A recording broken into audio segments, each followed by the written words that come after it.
ready? It's the Roundtable with me, Robert Bannon. Welcome, everybody, to the Roundtable. You're listening to us on the Broadway Podcast Network, or you're checking us out on the YouTube virtual talk show. I'm so excited. I'm proud to be a part of the Broadway Podcast family, and I'm excited when they have new works that get done. So we had Nick on because I wanted to talk to him about this piece that he's a part of. And then, then I realized I've seen Nick on Broadway multiple times. Then I realized that Nick has like 106 books out that you can buy. Then I realized that Nick has done every show that ever taped in New York City.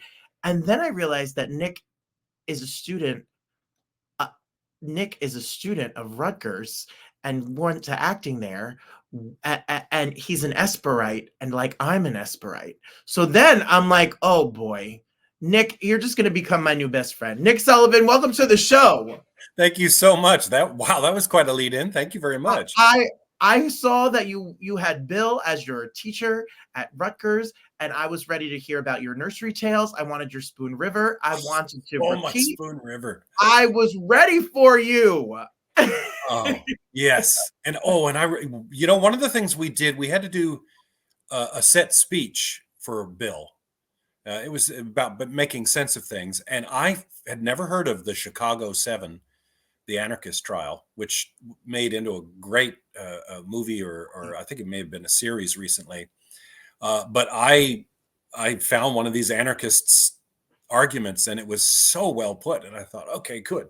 And I did that. And that's when Bill was like, you should do something with your voice, I think that's something you should consider. I ended up teaching voice and speech at Rutgers shortly thereafter.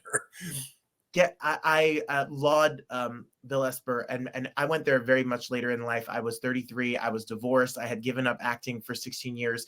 It was Bill's second to last year before he passed away, and I actually was randomly put into Barbara Marchand's class. I did not know anything about Esper. I'm not one of the people who came there with years of research. I literally was going through something, and a friend said, why don't you go to acting school? My friend went to the school. I walked in there and sat at the mercy of Barbara Marchand, who is a genius, and my life was changed forever. So I am always excited to talk to fellow Meisner people like you. You have quite an interesting career, Nick. You do not follow any mold or do one particular thing. You do it all. No, I know. My agent the other day was like, I think you need new headshots. I'm like, what for? Well, oh yeah, okay, sure, why not? Yeah, because I'm sort of doing whatever comes along. I've been lucky enough to have sort of found my toe dipped into different things, sometimes without me realizing what was going on, since the very beginning. Started in theater. Didn't really get into film and television for a long time. I was in theater, and then the audiobooks dropped into my lap. I've now done 600 plus audiobooks. And while I was doing the audiobooks, I would sometimes, after, I don't know, audiobook number 200-300, I'd be thinking, this one is a New York Times bestseller. I think I can write better than that. So that was in my head, but I wasn't really serious about it. And then the film and television took off shortly after watching a masterclass with Judi Dench. I constantly cite this as I was going in for things. I wasn't booking. I went in for Gimli and Lord of the Rings, and I went in for the Star Trek Voyager, one of the original cast, and I just wasn't booking. And then I watched a Jane Judi Dench, and her secret to acting for film and television is don't do anything. And she went on to say, okay, I don't really mean that, of course, but kind of, that anything you do, if you make a choice, it's going to be huge on screen. So you need to sort of pull it back. And I immediately went out and booked the next Law and Order. And if you watch Law and Order, there's not a lot of scenery chewing, except for maybe the killer. And it's gone well ever since then. Ooh, and Law and Order, and you've done, I think, all of the Law and Orders, really. Now you've done. I didn't do Trial by Jury. That was on very briefly. So I always say I've done all the Law and Orders, all three flavors. That's my last SVU appearance. I love it. And I think that's good advice. It's so simple, but it's probably true. We are, if you're a theater actor, you're so used to everything being big and expressive, and they want that one little twitch of an eye or that one little move. Yeah, definitely. Nick, you 600 books, 600 audiobooks? So yeah, I kind of stopped counting once I crossed 600. I know it's more than that, but yeah. a lot of them I did for talking books, which had a SAG-AFTRA contract. So I did them, and they were done for the Library of Congress, which was cool because there might be a version that everyone's able to buy from the store of Mark Twain's Huckleberry Finn, but there's also my version of it in the and also some of the ones I did early on for commercial have been redone since, because when I was doing it, it was on tape cassette. And if you made a mistake, they punched you in on the reel to reel. But once digital came along, all of those have been redone. So some of mine have been lost to history, but I've still got them in a crate somewhere upstairs. I just talked to somebody who else also has done a lot of audiobooks. And I said, when you have a big giant book and you have to read it word for word, is it monotonous? Is it sometime it's a job? I know it's a job, and I know there's a real art form to it, but did this really lead, as you said, to your book series? Like was reading this and being in the chapter and forcing yourself to get you to become like, I'm an author, I'm ready? Yeah, I think so. To your first point, if it's very well written, then audiobook narration is a joy. I do detailed prep beforehand. I come up with a voicescape for all the characters. Early on, I'd be like, I can do anything, and it was more of a exercise in Hanna-Barbera cartoon voices. But I've learned that no, as long as a listener can effortlessly know who's talking, that's all you need to do. So I do dialect work and such. But when I prep a book, I like to, once I know who a character is and what they look like, where they're from, how they talk, if I have another scene with that character and someone else that I've already established, I gloss over that. I don't read. I just, basically, by the time I'm getting to the end of a book, I'm skimming for unfamiliar words and phrases and new characters so that I can be surprised when I'm reading the book for real. If it's badly written, then you're constantly stopping to go, wait a minute, how do I parse this sentence so that a listener, okay, I got to hit this and this, and that can be painful. But it was a combination of two things. One was I was realizing I think I can write like this, and I started learning which genres were popular, and then I started narrating for an author named Wayne Stennett, and he hired me through Audible's ACX, Audiobook Creation Exchange. And he was just starting out. So I got to watch how he went from a trucker, he was a trucker and a cabbie and a dive master, sort of a jack of all trades, to an author who was making a mint. And he did it all self-published. And that had always been what had held me off.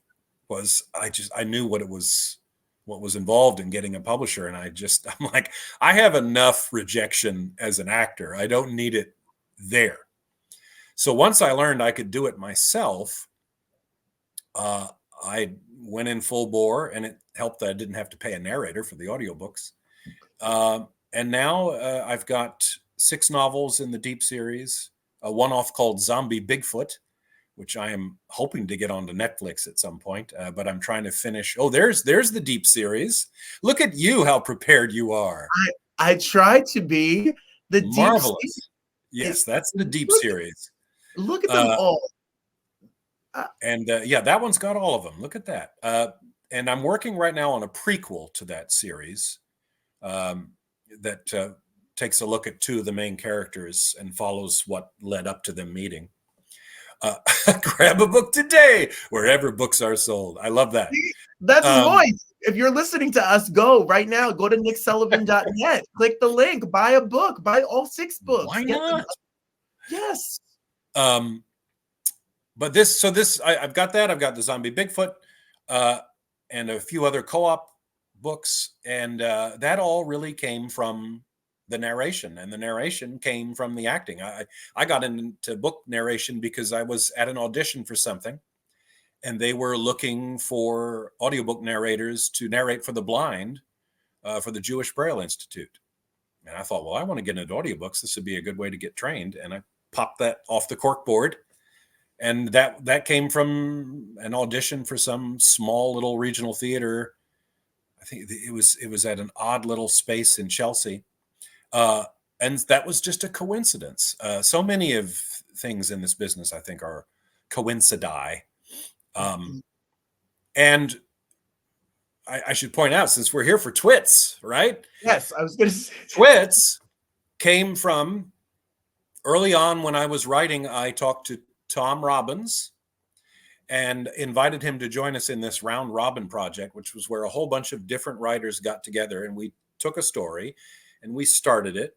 And then the next person came in and wrote on, and we had certain rules, you can't kill this person and you can't do this and that. But his section that he wrote was so imaginative and marvelous. I called it steampunk of manners. Comedy is sort of comedy of manners with steampunk. That after we didn't really do anything with the round robin, I went back to him and I said, Tom, you ought to consider doing this all on its own.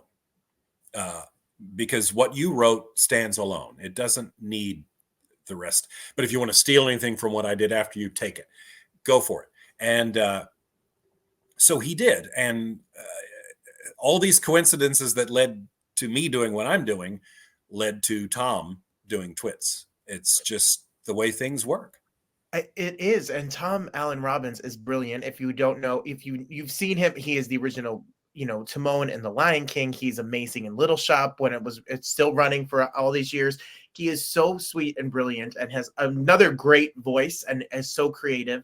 Twits in Peril, the 2nd season, airs right here home on the Broadway Podcast Network with an all-star cast of amazing actors. And it's super fun. So how does a project like Twits work? Do you get the script and do the piece yourself? Is it taped live? Do they edit it together? How does this work, Nick?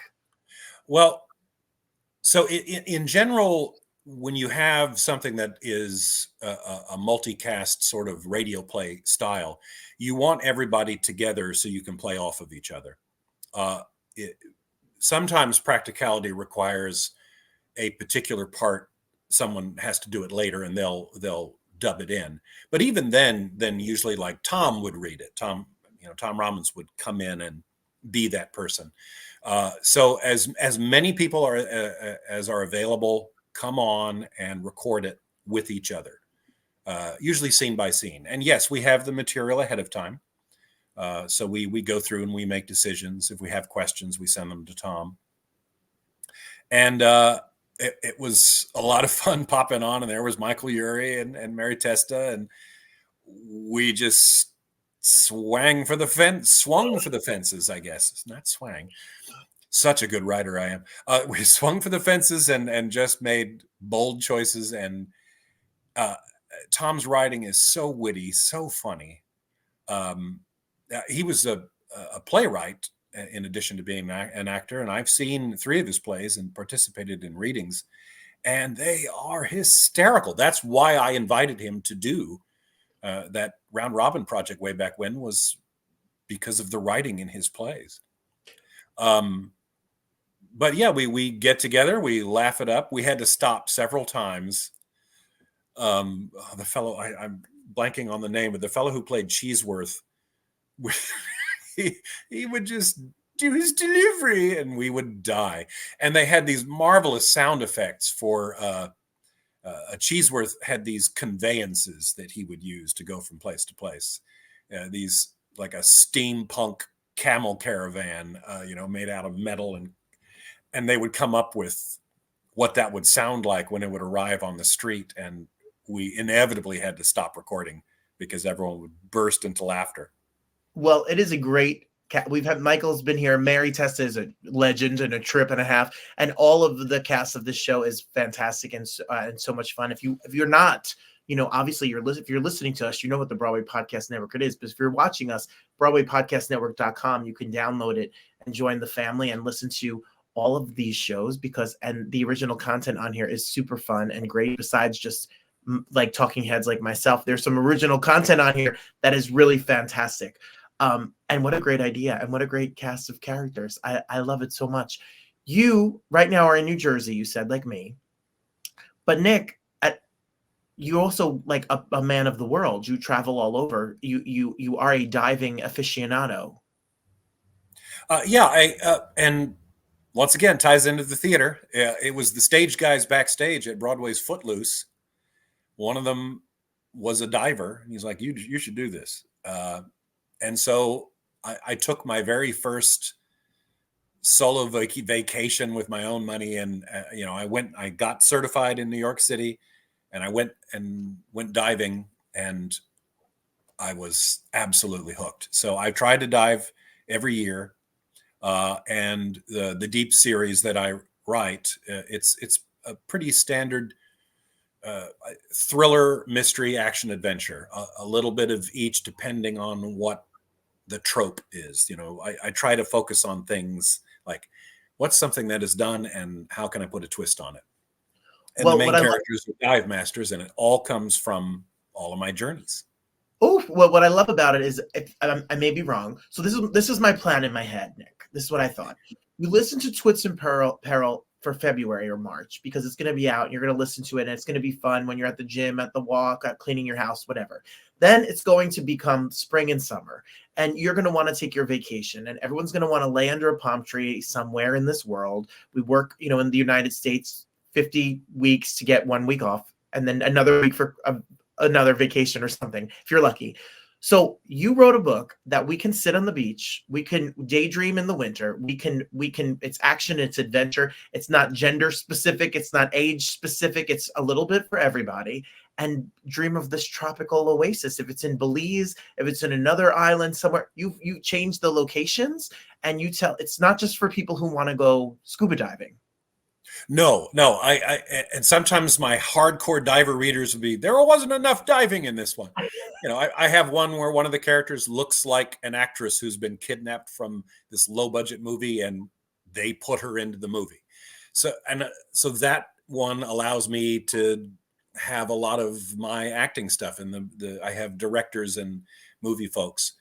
But another one might be a treasure heist in Belize, and another might be I try to put each one in a different location, so you get a touch of travelogue in each, and you learn about different cultures and whatever the threat is in the book or the mystery is usually tied into something about the place, so that it works with the culture and the geography. It's so neat. I only have one short story. I've never gone scuba diving. I'm a chicken. I'm a scaredy cat. My brother, who is the butchy police officer, the straight to my not, and he's the stereotypical guy. He always forces, we go on vacation, and then he always tells me we're going to go snorkeling, and I'm scared. I don't want to go in the water. I don't want to go.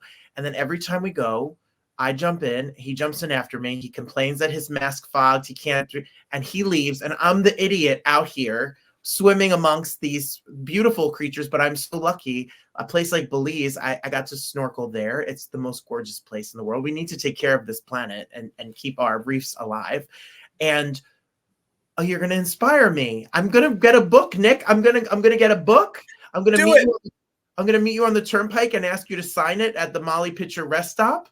And I'm going to be inspired to go scuba diving. Well, I hope so. I've had readers say that they went out and got certified after reading such and such, which that's better than any like review from Publishers Weekly. Honestly, if somebody goes, "What you wrote, now I dive," I'm like, oh, that's so good to hear. I love it. NickSullivan.net. Get a book. Go to Amazon. Go to wherever you get your books and order a copy or the set today. You. And Twits. So how do you organize your life? Like you could be called to set. You could do, I saw Newsies. You're Newsies on Broadway, Footloose on Broadway. You have a musical theater career. You have a television career. You have 600 audiobooks. You have novels that you write. So when you wake up, is it a free for all of whatever comes your way? Do you departmentalize it in a way? How do you do it? I don't know that I do it well. Like right now, my editor is like, "Where is this prequel that you're supposed to get to me in April?" And I'm like, not wanting to tell her that I'm probably only a quarter of the way through. Yeah, I mean, it depends. If you're doing a Broadway show, you're not doing much else, no matter what you tell yourself. Although I do remember when I was doing Footloose, I was still a recurring character on All My Children. And I also booked a bunch of commercials all at once, and I was doing the audiobooks. And I don't know how I did it. I feel like your time expands or contracts depending on what you're doing. Because right now I'm not in a show, and I feel like there's not enough time in the day. I think I've written 500 words tops, and that's not enough. And if I'm narrating, that's all I'm doing. You know, I like to. I don't like to do a teeny bit here and a teeny bit there. I prep it, and then once I start, that's all I'm doing for several days in a row until it's finished. And if film and television comes up, I'm not someone that's on all the time. I'm the person they pull in to either shoot dead in the lobby or or maybe I'm the expert witness. So that's usually a day or two. And so everything else goes on hold if I'm doing that. Yeah, I am at the mercy of the winds of whatever job is lowering by me. Yes, well, like literally, if we go through it, like I said, I will brag for him. The Fosse Verdon, and then all the New York shows. If it's Orange is the New Black, if it's Bull, if it's Boardwalk Empire, if it's Madam Secretary, if it's Elementary or The Good Wife, or all of the 30 Rock, All My Children, Axel Green with that recurring role. You have done the gamut of the shows. When you categorize yourself, are you an author? Are you an actor? Are you a Broadway performer? Are you just an artist? What do you consider yourself? It depends on who I'm talking to, what I'll say. I mean, it's a little bit of everything. I'm also a creator of I run a website called tropicalauthors.com, and there's 50 of us. That I've sort of learned that the best way to sell is not necessarily buy a Facebook ad, but it's to get another author to pimp your book, and then you pimp their book. And I said, well, why don't we have 50 of us doing that constantly? So that's something else I do. But I guess I consider myself an actor first and a writer second. But I have a lot of writers tell me if I were to reevaluate that and get out more than one book a year, I might have a different opinion of it.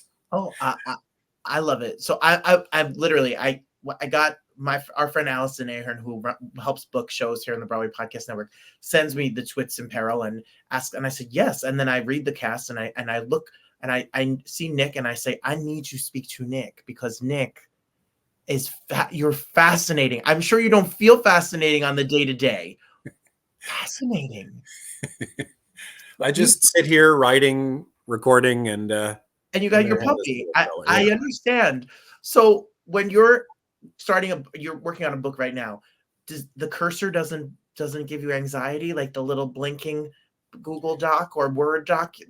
Oh. No, not really. I'm constantly dropping out to research things because I one thing that really will pull me out of a book is if something doesn't ring true. So I usually write for a while and then I'm like, what does search and rescue do if they don't know where the body, so I'm always having to pop back and forth, which is why when I jumped on here before this podcast began, I was having some severe internet issues. And I think it's because I had probably 20 different windows open on 2 different browsers related to the scene I'm currently writing. But no, the cursor doesn't bother me. I think what bothers me and makes me anxious is when I get to the end of the day and I'm like, what day is it? When does my editor need it? And I only wrote this. So, and then when I have a film and TV audition, that's it for that day. So I don't write that day. Like right now, I'm clean shaven because I went in for a role where I look like a particular person in real life. And we just did that yesterday. So I didn't write yesterday either. And that's okay, because you'll write later. You'll write tomorrow. It's true. But if you do this, if you want to write, your editor is your best friend and the most important thing. Don't think you can do it without an editor. And they are booked solid. So even though I'm sort of like, oh, I can just do things as they come, I still have a hard deadline with my editor. Yes, I understand that. Now, one more question about writing. I'm sorry to nerd out about it and all of this. How many times do you read the book before it shows up on our shelf? Because that's, as an ADD artist myself, who I'm on a podcast here, I'm auditioning for this, I'm teaching my class here, it's the fear, the dauntingness of it is, oh my goodness, I'm going to have to edit it and fix it and change it. And that's part of the art of it is the constant. So how much do you play with it after you do it? Well, basically, anytime I feel a bit stuck where I am, I will often go back and read a portion up to, and I tweak and fix things all as I go. And if I had, like, let's say I did 3 days on Law and Order or something and just wasn't writing at all, I might go back to the beginning and read through. But once it's done, and then off to my editor, and then it comes back to me, and I look at her notes and I do all the rewrites, I then usually only read it one more time. Okay. And then I have an advantage. I narrate it. So what I do is I change stuff while I'm narrating it, because I'm hearing it out loud and I'm like, that sentence is much clunkier than it is on the page. And reading it word by word out loud in real time. And honestly, if you're not a narrator, I think it's a good idea to do it. That's sort of my final read, is when I do the narration and I make final edits, and then it goes off to the proofreader for anything I missed. I'm fascinated. I'm floored. I took all of your time. I could sit here for 5 hours and listen to you talk. There are people that have gone on airplane trips, road trips, use you to fall asleep at night, to not have anxiety, all of the things that we, Books on Tape have really done for us. And it's kept reading. I'm an actor, but I'm also an English. I teach 5th grade. I have a master's in reading. And it's so important that the art of reading disappears with younger generations, because everything's on a phone and everything is visual, and to sit down and be able to read a book, and now the audiobook, to listen to a book. I have so many friends who tell me when they're in the car, they get tired of the radio. They need the audiobook. It helps them relax and to enjoy. And they're enjoying that work with your voice. And that is such a beautiful gift as an artist. Thank you so much. It's true. And I think audiobooks, if I'm mowing the lawn or anything long, and I have family in Tennessee, and that's a 12-hour drive, and I always have an audiobook for that. It makes it zip by. And you can get an audiobook and get the Deep series and listen to him read it to you today. And then at the end of February, early March, make sure you listen to the entire season 2 of Twits in Peril right here on the Broadway Podcast Network. Go to BroadwayPodcastNetwork.com and follow us wherever you listen to podcasts, Apple, Spotify, Amazon, wherever podcasts are heard. You can listen to Twits in Peril, and then you can listen to Nick talk about it here with me. It was a real honor. You'll be able to hear Hugo Dankworth. Yes. Yes. Actually, not having the beard and having my rather fleshy jowls, that works even better with this character. I think that's what I wrote when I read the book. I was like, jowly waffles a lot. And there it is. Yes. That's that good Bill Esper preparation right there. That's what it is. Nick, thank you for being here. It was a real honor. Pleasure. Thank you for having me. I'm looking forward to reading and seeing you on our screens and stages a whole bunch more. So thank you so much. Thank you.